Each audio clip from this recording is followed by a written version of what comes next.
talk is very controversial, okay? You're not going to get a cardiologist talking about not eating and fasting, but this is breaking ground. Nature has to have built something in there. Must be mechanisms built into the body that make you better. And what I'm trying to do here is to tap into nature to see if there's anything in fasting. The more I studied it and looking at the biochemistry, being a scientist, I got to substantiate a lot of the things that I say. Our body is made to fast and is made to feast. And I will convince you tonight that you should be fasting and feasting as well. What about protein? You got plenty of protein in your body.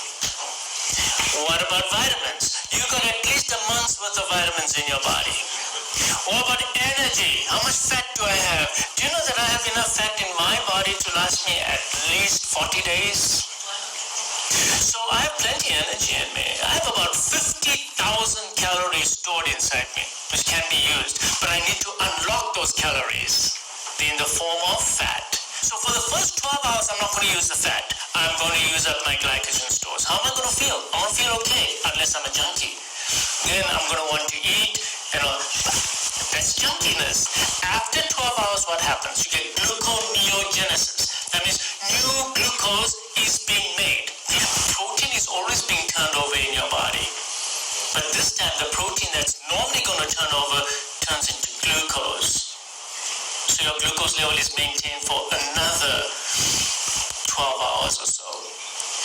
During this next 12 hours, there's a small increase in ketosis. Now, the fats in your body say, okay, we are here, utilize us. The only way fat can come into utilization is the insulin levels must drop. So the fats start being devoured, that your fatty acids get converted to ketones. The brain can utilize ketones. After a 7-day fast, 70%, up to 70% of the energy utilization of the brain is through ketones. And the brain likes it. And there's even studies to show that when the brain utilizes the ketones, it actually is a cleaner burn. It burns more cleanly. Say another 12 hours go by, so you're now at 35 hours, let's say. Now the ketones go even higher. And higher, and higher, and by 3 days, your ketone levels are really beginning to get even better and even higher. So by the 5th day of fasting, you will have a lot of ketones. Now fasting will bring your insulin level down. Now you eat that next meal, you're only going to make this much insulin. You're going to make a much lesser amount of insulin. So your body is going to deal with that meal differently than had you eaten in a fed state. So eating after a fast is metabolized totally different than eating in a fed state. It's much more forgiving to you. Other benefit am I going to get besides the insulin and utilizing the fat? Well, during that fast, especially after 18 hours, your epinephrine levels increase. Your adrenaline levels go up. Your cortisol levels go up. Your metabolic rate goes up.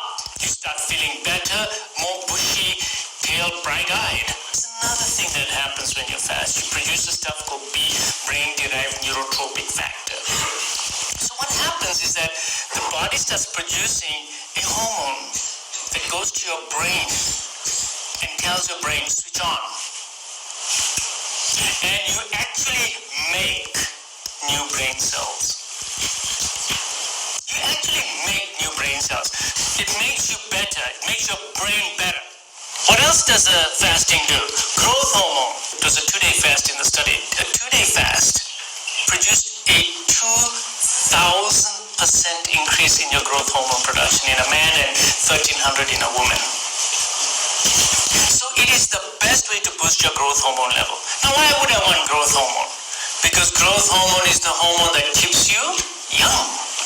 It's the growth hormone that makes your skin better, that replaces the dead parts better, and your muscles grow. Best way to give yourself growth hormone is to do one fast. What else happens when you're fasting? There's a condition called autophagy. Autophagy starts actually at about 18 hours and then gradually increases, and it's maximum at 3 days. terrible. It's not fair. But you know what? Even if I get some autophagy after 24 hours, I'll be very, very, very happy. But if I want to maximize my autophagy, I'll go for a 3-day fast. What autophagy does is that it takes your cells, and the body says, I need energy. Recycle. I need to recycle. So you're recycling your cells. So your cell doesn't die. It goes into a state of recycling. That cell is now going to be depleted of its old non-functional parts. So you basically rejuvenate your cells. Now, if you're constantly eating, you will not rejuvenate those cells. And the biochemistry is so beautiful that these cells now are functioning better, they're younger, and they are going to last longer. They're more resilient also to disease. It's like a reset switch. So the bone marrow, when you eat, makes stem cells. Have you heard of stem cells? No, it costs you $1 million. Just go out and get some. So injecting stem cells from the outside does nothing for you. You need to harness nature's way of giving you stem cells. You want a stem cell transplant right now? You're going to fast. It's the fastest way to increase your stem cells. So these stem cells come out of the bone marrow. It's called refeeding reward. And they go into the organs and replenish cells that have died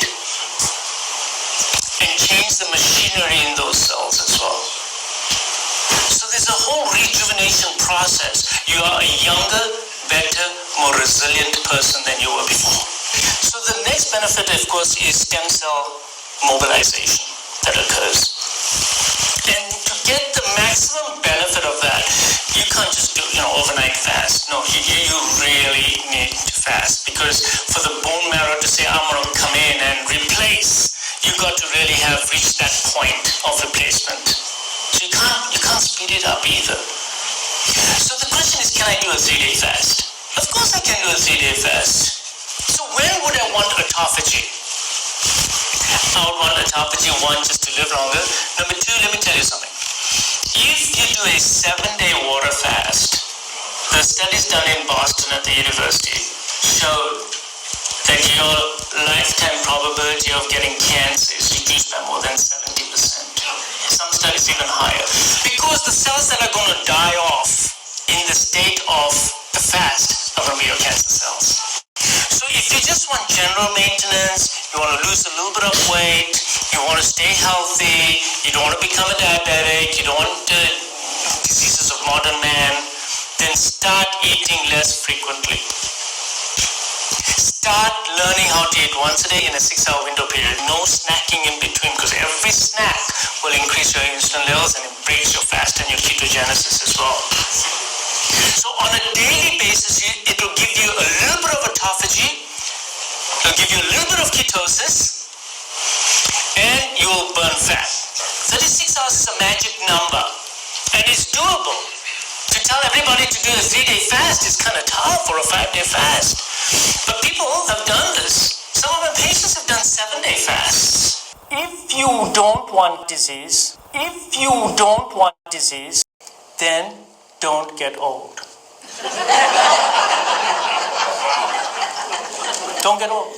So what is the best way to stay young? Your genetic material, and for you to constantly stay young. But I told you already how to do that. Fasting, fasting, fasting, fasting.